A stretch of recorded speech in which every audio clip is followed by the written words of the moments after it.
문재인 정부 때 부동산 통계 조작의 실행자였던 부동산원의 노조가 최근 통계 조작 관련 감사원 감사와 검찰 수사를 겸허히 수용한다는 내용의 탄원서를 감사원에 제출했습니다. 노조는 문재인 정권 조작 당시 부동산원 직원들은 부동산 통계 관련 사전 보고가 부당하다면서 12차례에 걸쳐 중단을 요청했지만 대통령 비서실과 국토부는 예산 삭감 등을 압박했다며 통계 조작 지시는 물론 강화까지 있었던 점을 인정했습니다. 노조는 감사원 감사를 통해 통계 업무에 대한 사명감을 고취했고 대책을 수립할 수 있었다면서 감사의 뜻까지 전했습니다.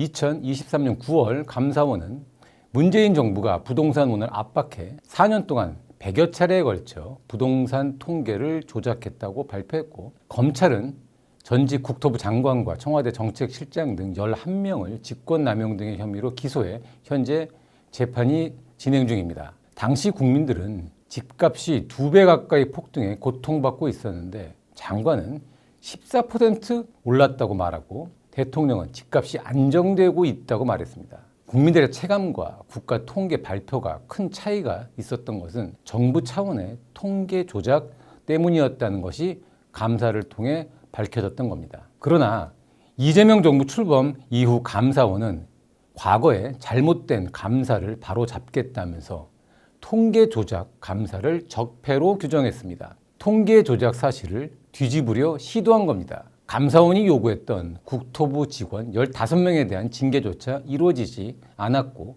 오히려 이들을 감사했던 감사원 간부들이 감사 업무에서 배제되는 일이 벌어졌습니다. 민주당은 최근 조작기소 의혹 국정조사 특별위원회를 운영하면서 통계 조작 사건을 포함시켰습니다. 민주당은 통계 조작 수사 과정에서 강압이 있었다는 증언이 나왔다면서 이에 대한 특검이 필요하다고 주장했습니다. 그러나 부동산원 노조의 탄원으로 이 역시 흑을 백으로 바꾸려는 민주당 행태의 또 한 사례라는 사실이 분명해진 겁니다. 문재인 정부 때에는 부동산뿐만 아니라 비정규직, 소득 주도 성장 등 자신들에게 불리한 통계를 조작해 국민을 속였다는 감사 결과가 있었고 관련 재판이 진행 중입니다. 정권이 바뀌었다고 국민을 속인 통계 조작 감사까지 뒤집으려 한다면 이야말로 또 하나의 조작이자 범죄가 될 수 있습니다. 지시를 받은 부동산원 노조는 조작 지시를 받았다고 하는데